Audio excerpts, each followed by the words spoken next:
নমস্কার বন্ধুরা, আপনারা দেখছেন ডিআর স্টুডিও ইউটিউব চ্যানেল। এই মুহূর্তে সবথেকে একটি গুরুত্বপূর্ণ আবহাওয়ার আপডেট জারি করে দিয়েছে আবহাওয়া দপ্তর।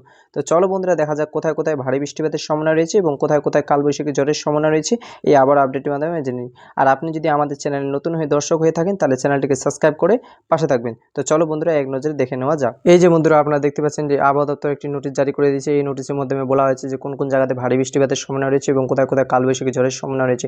তো চলো বন্ধুরা, কোন কোন জেলাতে কালবৈশাখী ঝড়ের সম্ভাবনা রয়েছে এবং কোন কোন জেলাতে ভারী বৃষ্টিপাতের সম্ভাবনা রয়েছে এই আবহাওয়ার আপডেটের মাধ্যমে জেনে নিই। তো চলো বন্ধুরা, এক নজরে দেখে নেওয়া যাক। এই মুহূর্তে আজকের আবহাওয়ার সবথেকে বড় খবর প্রকাশ করলো আবহাওয়া দপ্তর। আর মাত্র 72 ঘন্টার মধ্যে বঙ্গোপসাগরে তৈরি হতে চলেছে 2025 সালের প্রথমত ঘূর্ণি মহা। ঘন্টায় প্রায় 120 থেকে 130 কিলোমিটার গতিবেগে নিয়ে উপকূলবর্তী অঞ্চলে কিন্তু এই ঘূর্ণিঝড় আসতে পারে, যার ফলে অতি ভারী বৃষ্টিপাতের সাথে ভারী ক্ষয়ক্ষতির আশঙ্কা রয়েছে। বঙ্গোপসাগরে যে লঘুচাপটি তৈরি হতে চলেছে তার ফলে কিন্তু একটানাভাবে ঘূর্ণিঝড় আছড়ে পড়ার পর টানা 7 দিন পর্যন্ত বৃষ্টিপাত লক্ষ্য করা যাবে বাংলাদেশ থেকে শুরু করে পশ্চিমবঙ্গের বিভিন্ন জেলায় জেলায়। এছাড়াও আগামী 2 দিনের মধ্যে মোট 5টি বিভাগ কিন্তু আসতে চলেছে তীব্র তাপপ্রবাহ।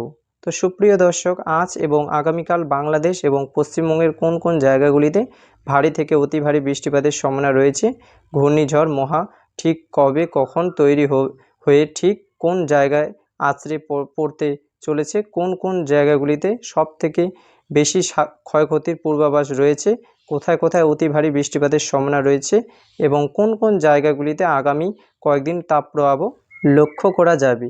তো এই সমস্ত বিষয়ে যে গুরুত্বপূর্ণ তথ্যগুলি চলে এসেছে তাই কিন্তু আপনারা জানতে পারবেন এই ভিডিওটির মাধ্যমে। তাই বিস্তারিতভাবে জানতে হলে অবশ্যই ভিডিওটিকে শেষ পর্যন্ত মনোযোগ সহকারে দেখতে থাকবেন। আর আপনি বর্তমানে কোন জেলা থেকে আমাদের খবরটি দেখছেন সেই জেলাটির নাম আমাদের ভিডিওর কমেন্ট বক্সে লিখে জানিয়ে দেবেন। এবং সবার আগে সবার প্রথমে আবহাওয়ার সঠিক খবর পেতে হলে আমাদের ইউটিউব চ্যানেলটিকে সাবস্ক্রাইব করে রাখবেন। তো চলুন এক নজরে দেখে নেওয়া যাক। অবশেষে তীব্র কল্পনা ও জল্পনার পর এবার কিন্তু বাংলায় উপকূলে আছড়ে পড়তে চলেছে 2025 সালের প্রথম ঘূর্ণিঝড়। অনেকেই বলেছেন এই ঘূর্ণিঝড়টি কিন্তু বিগত কয়েক বছরের রেকর্ড ভেঙে দিতে পারে।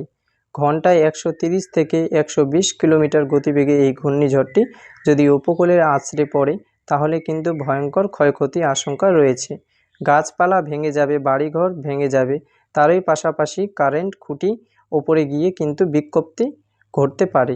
আজ রাতের মধ্যে মূলত ঢাকা, সিলেট, চট্টগ্রাম, নোয়াখালী, পাবনা, খুলনা, রাজশাহী, বিবাড়িয়া, কিশোরগঞ্জ, সুনামগঞ্জ, রংপুর, ঠাকুরগাঁও, ময়মনসিংহ এই প্রত্যেকটি জায়গাতেই অতি ভারী বৃষ্টিপাতের সম্ভাবনা রয়েছে। এবং আগামীকাল কলকাতা, ঝাড়গ্রাম, পুরুলিয়া, বাঁকুড়া, নদিয়া, মুর্শিদাবাদ, বীরভূম, 2 চব্বিশ পরগনা এই সমস্ত জায়গায় রয়েছে কালবৈশাখী ঝড়ের সতর্ক বার্তা। এবং আগামীকাল বরিশাল, খুলনা, সিলেট, চট্টগ্রাম, পাবনা, হবিগঞ্জ, সুনামগঞ্জ, রংপুর, ঠাকুরগাঁও এই সমস্ত জায়গায় রয়েছে ভারী থেকে অতি ভারী বৃষ্টিপাতের লাল সতর্ক বার্তা। আবহাওয়া দপ্তর জানিয়েছে এই ঘূর্ণিঝড়টি কিন্তু আগামী 72 ঘন্টার মধ্যে সমুদ্রের দানা বাড়তে শুরু করবে এবং তার পরবর্তী 48 ঘন্টার মধ্যে এই ঘূর্ণিঝড়টি কিন্তু প্রবল শক্তি ধারণ করে উপকূল আছড়ে পড়বে।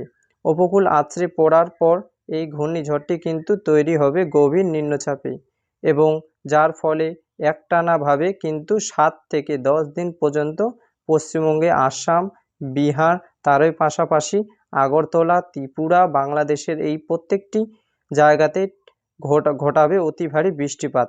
যদি ভিডিওটি ভালো লেগে থাকে বন্ধুরা একটি লাইক আর সাবস্ক্রাইব করে দেবেন। তো চলো বন্ধুরা, দেখা হবে নেক্সট ভিডিওতে।